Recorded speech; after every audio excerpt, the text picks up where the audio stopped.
다만 이러한 뉴턴도 테마주에 털털 털렸다고 하면 믿으시겠어요? 그런 뉴턴도 과거에 남해 회사 버블이라는 사건에 휘말려서 많은 돈을 잃었다고 하는데, 보유 주식이 한때 평가 이익, 그냥 이익만 7천 파운드 이상을 달성하기도 해서 매우 대단한 이익률을 찍었지만 끝내는 총 2만 파운드를 날리는 개인으로서는 매우 큰 손실을 기록했다라고 하고 있습니다.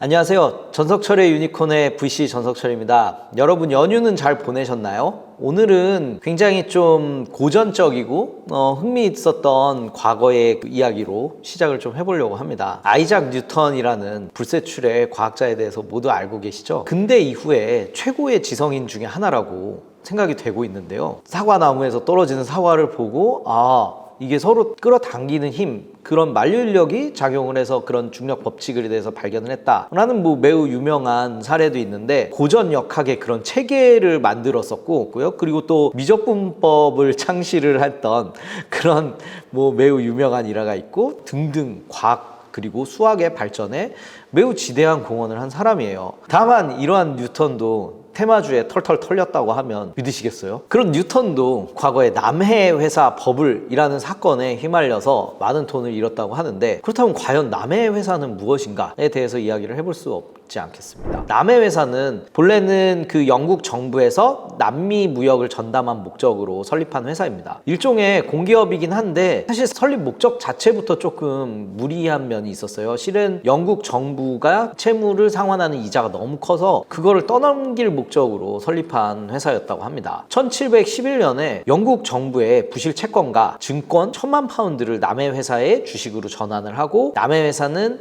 6%의 이자를 영국 정부로부터 받고 노예무역을 독점할 수 있도록 특권을 받았다 라고 하는 그런 취지로 만들어졌습니다. 그래서 남해 회사는 정부의 부채를 인수하면서 국채를 자사주로 이제 교환하는 그런 활동을 했는데, 이 와중에 발빠른 사람들은 영국 정부에서 파는 55파운드의 국채를 미리 사들여서 회사 설립 후 액면가 100파운드의 남해 회사 주식과 교환을 해서 이득을 남기려고 했었고요. 회사가 하려고 하는 사업 행위에 대해서 언뜻 들었을 때는 노예 무역을 독점으로 하고, 그 다음에 영국 정부의 그런 국채를 주식으로 교환했기 때문에 안정적으로 영국 정부로부터 이자를 받아들일 수 있겠네라고 언뜻 생각할 수는 있지만, 남미를 사실 그 당시에 장악한 나라는 스페인이었어요. 그때는 영국이 남미에 특히나 침투를 많이 못하는 상황이라서 실상 그들이 발표했던 노예 무역은 순탄하지 않았고, 이거를 해결하기 위해서는 스페인과 결국엔 전쟁을 벌여서 이겨야 되는데 그렇지 못한 상황이라서 노예 무역 자체도 유명무실했었고, 실제로 남해 회사는 교역으로 큰 손실을 냈었다라고 하고 있습니다. 거기에다가 1718년에 스페인과 영국 사이에 전쟁이 실제로 발발을 해서 스페인이 당연히 영국 선박을 남미에 입항하는 걸 금지시켰겠죠. 그러면서 남해 회사는 200만 파운드의 엄청난 빚을 오히려 지게 되었습니다. 그러자 남해 회사는 노예 무역이 아니라 금융으로 사업을 전환했었는데요. 기존에 이제 채권도 팔았었고, 특히 영국 정부한테 이제 남해 회사 주식을 일반에 우리 소위 말하는 그런 공개할 수 있는 IPO를 할 수 있는 권리를 얻어냈습니다. 그래서 그 상장 전후로 남해 회사는 무리하게 주가를 이제 높이면서 인위적으로 그런 주가 상승을 통한 회사 가치의 상승을 꾀했는데요. 1720년 6월 초를 기준으로 봤을 때 9년간 주당 100파운드로 시작했었던 주당 단가가 3배를 심지어 주식수를 늘리는 할증 발행을 했음에도 불구하고 주당 단가가 890파운드에 치솟는 그런 어마어마한 상승을 이끌어냈었고, 거기에다가 남미 전 항구에 대해서 이제 기차권을 따냈고 새로운 금광을 발견했다라는 이제 헛소문을 돌리면서 무려 1,000파운드, 주당 1,000파운드까지 남해 회사의 주가가 치솟는 일이 발생이 되었습니다. 소문에 의해서, 그리고 어떤 테마에 의해서 이렇게 상승한 게 물론 굉장히 폭발적인 상승을 가져올 수 있지만, 이런 본질 없는 상승은 지속 가능하지 않았습니다. 남해 회사가 이런 약간 소문에 근거해서 엄청난 이득을 보게 되는 상황이 이제 발생을 하게 되자, 다른 온갖 회사들도 정부의 허가를 심지어 받지 않으면서도 마구잡이로 주식을 발행하기 시작했고, 다들 자기 자기의 각자 테마를 만들어내면서 실체는 없는데 인위적으로 이렇게 주가 부양을 하는 일이 매우 빈번하게 됐대요. 그러면서 온갖 테마주들이 범람을, 당시 영국 증시에 범람을 하게 되니까 당연히 회사들 자체들 주가들도 각각 이렇게 분산이 되는 효과가 발생을 하면서 전부 주가가 떨어지는 상황이 이제 발생을 했고, 상황이 안 좋다라고 느낀 영국 정부는 거품 반지법을 제정하고 무허가 주식 회사들을 이제 단속하기 시작했습니다. 그런데 남의 회사도 그런 무허가까지는 아니다 보니까 이제 살아남아 있을 수 있었는데, 어쨌든 주가가 이제 떨어지다 보니까 그 주가를 높이기 위해서 실제로 사업에 이제 열중을 하는 것이 아니라 오히려 더 안 좋은 쪽으로 이제 단기 주가 부양을 위해서 뭐 머리를 더 기울였다고 해요. 그래서 영국 의원들한테는 이제 로비를 하고, 한편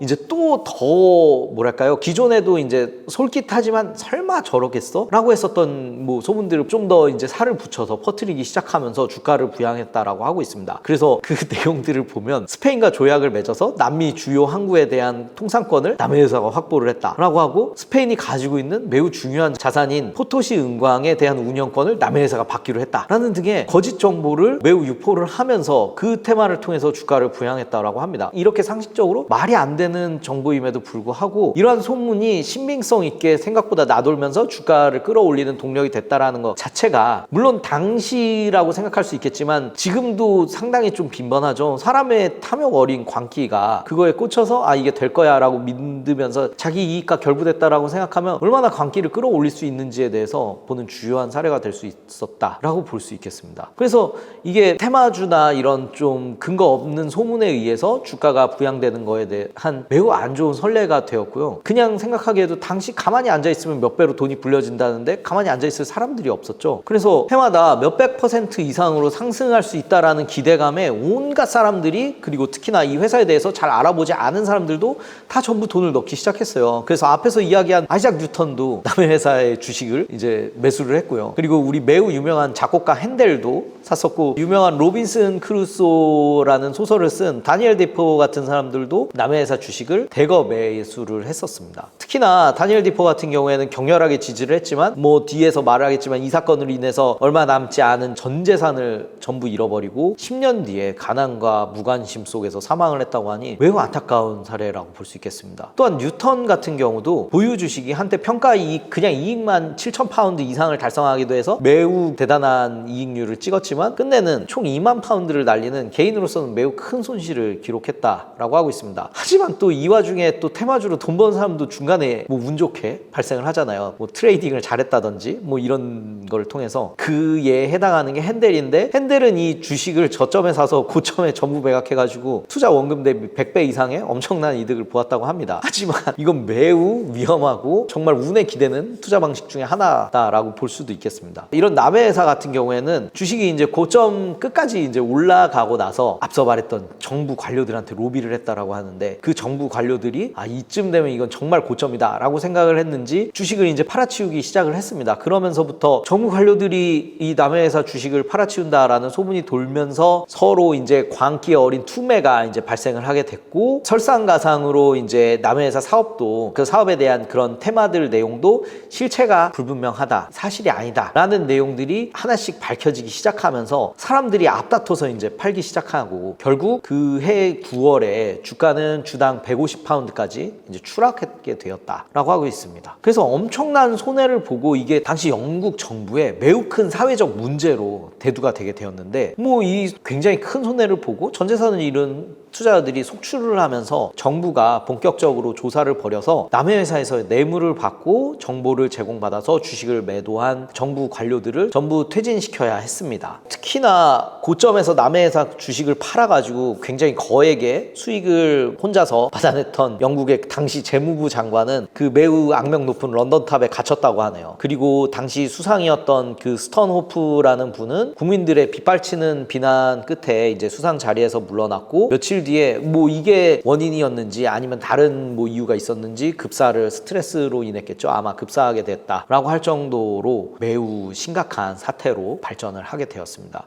이 사건으로 영국 경제도 큰 타격을 심하게 받았고, 이후에 회사를 설립하고 특히나 주식 공개를 하는 행동에 대해서 그런 거품 방지법이 생기게 되면서 매우 까다로운 제약이 가해졌다라고 볼 수 있겠습니다. 특히나 경제적으로 큰 사건이 일어나게 되면 이걸 수습하는 과정에서 뭐 새로운 제도가 이제 이제 만들어지거나 새로운 규제들이 특히 생기게 되는데요. 이 남해회사 버블 같은 경우에도 생각보다 굉장히 이후에 큰 영향을 끼친 그 수습책이 만들어지게 됩니다. 특히나 가장 큰 그런 의의로 꼽을 수 있는 것 중에 하나가 공인회계사 제도와 회계감사 업무가 이 사건 이후로 처음 시행이 되게 되었다라고 할 수 있겠습니다. 당시에 찰리 스넬이라는 고 남해회사를 조사해야 되는 담당자가 회계장부를 조사하면서 브릿지 상회의 회계장부에 대한 소견이라는 보고서를 의회에 제출했는데 이것이 세계 최초의 회계감사 보고서다라고 많이들 꼽히고 있어요. 그리고 또한 이런 남해회사 같은 제도를 방지하기 위해서 영국 정부는 주식회사들은 반드시 제3자를 통해 회계기록 평가를 의무화해서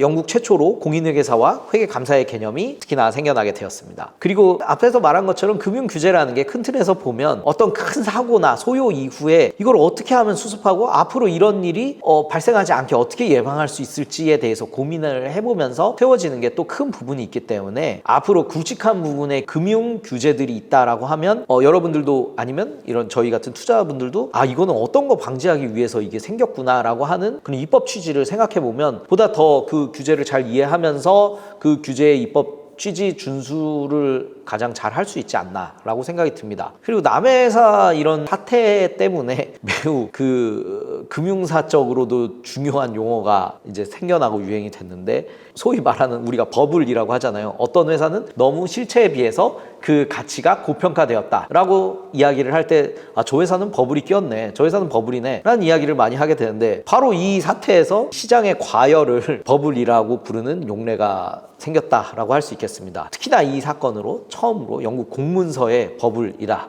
라는 용어가 사용이 되게 되었다고 합니다. 아무래도 그 남해회사 자체가 이제 원래는 표방한 게 그 무역이었고 그런 바다를 건너던 일이다 보니까 이게 이 사건을 이제 일컫고 이제 비꼬기 위해서 남해회사 바다에 거품이 끼었다, 이런 버블이 끼었다라고 했던 거에서 처음 시작됐다라고 하네요. 그렇다면 이렇게 매우 큰 사태가 과연 그때만 있었고 끝났을 것인가? 그리고 매우 여러 가지 제도를 설치해서 과연 오늘날에는 이런 일들이 없어졌나라고 우리가 생각을 해보면 당연히 아니죠. 지금도 어떻게 보면 굉장히 유명세 그리고 그 회사의 실체와 관련 없는 테마에 의해서 주가가 과열되는 일들이 매우 빈번하면서 이게 과연 그 시대의 일만으로 끝날 일인가? 사람의 약간 본능과도 좀 관계된 일인가? 라고 생각해보는 계기가 좀 됐다라고 할 수 있겠습니다. 앞서 말씀드렸던 뉴턴은 이렇게 많은 손해를 보고 나서 굉장히 유명한 멘트를 남겼어요. 이게 너무 와닿더라고요. 나는 천체의 움직임도 계산을 할 수 있었지만 인간의 광기는 도저히 계산 못하겠다 라고 하는 멘트를 뉴턴이 이 사건으로 돈을 많이 잃은 다음에 남겼다고 합니다. 이만큼 우리가 인간의 본능이 약간 좀 큰 돈을 벌고 싶다, 큰 수익을 단기간에 내고 싶다라는 거에 약간 좀 솔깃하는 자세가 기본적으로 좀 어느 정도 모두 본능이잖아요. 탑재가 돼 있다라고는 할 수 있겠지만 곰곰이 생각을 해보면 세상에 공짜가 어디 있어 라는 마인드로 좀 모든 것을 좀 바라보는 부분도 좀 필요하지 않나 라는 생각을 좀 하게 됩니다. 멀리 갈 필요가 없이 물론 뭐 주식에서 테마주들로 이제 거품이 일었다가 꺼지는 일도 많이 빈번하지만 아예 실체의 이런 여부 관련해서는 최근에 큰일이 있었던 테라 루나 사태나 그리고 이제 글로벌리 큰일이 있었던 FTX 사태를 보면서 이게 과연 과거의 일인지 다시 한번 곱씹어 보게 됩니다. 세상에는 공짜가 없고 리스크를 지지 않은 수익은 없습니다. 너무 솔깃하게 내가 이거 단기간에 너무 큰 돈을 벌 수 있겠다라고 생각이 된다면 그 시점에서 자기 자신을 붙잡고 생각해보는 자세가 필요하다라고 생각할 수 있겠습니다. 왜 이렇게 들이는 노력이나 리스크에 비해서 막대한 보상을 받을 수 있지? 내가 이거를 그렇게 사야 하는 이유가 도대체 어떤 건지 그 실체에 대해서 잘 생각을 해보는 자세를 딱 한 번만 그 시점에 갖는 생각을 한다면 우리가 너무 가머니설에 속아서 큰 돈을 날리는 경우는 매우 줄어들 수 있을 거다라고 생각을 할 수 있겠습니다. 그래서 마지막으로 저도 뭐 비상장 투자, 벤처 투자에 계속 검토를 하고 저도 투자를 매일 지속하는 일을 하고 있지만 사실 저 자체도 이렇게 솔깃한 내용들에 대해서 그렇게 자유롭다라고 할 수는 또 없을 수 있어요. 저한테도 아니 이 회사, 비상장 회사, 벤처 회사가 뭐 예를 들면 정말 좋은 기술을 독보적으로 가지고 있어서 이거 당장 내년에 대박 난대 라고 하면 당장 솔깃해요. 그럼에도 불구하고 다시 한번 이제 그 상황에서는 좀 차분해지려고 노력을 하고 이게 진짜로 맞나? 이게 실제로 사업화가 될 수 있나? 그리고 이 사업을 할 수 있는 과연 적임자가 지금 말하고 있는 그리고 검토하고 있는 대표가 맞나? 그리고 이 시장이 실제로 발생하고 성장할 수 있는 시장인가, 한 번쯤 다시 저를 끄집어 내리면서 차분하게 만드는 게 저를 비롯해서 저희 회사, 그리고 특히나 이 업계에 있는 다른 VC 분들도 큰 수익률을 내고 자기의 그 투자 성과를 지켜가면서 투자를 할 수 있는 그런 자세가 되지 않았나 싶습니다. 여러분도 같이 너무 솔깃한 일이 있다고 하면서 당장 급하게 손이 나갈 게 아니라 다 같이 우리 자신을 단 한 번만 이거 진짜 맞나? 라고 점검할 수 있는 그런 사람이 되기 위해서 같이 노력했으면 좋겠습니다. 이상으로 전석철의 유니콘의 VC 전석철이었습니다. 감사합니다.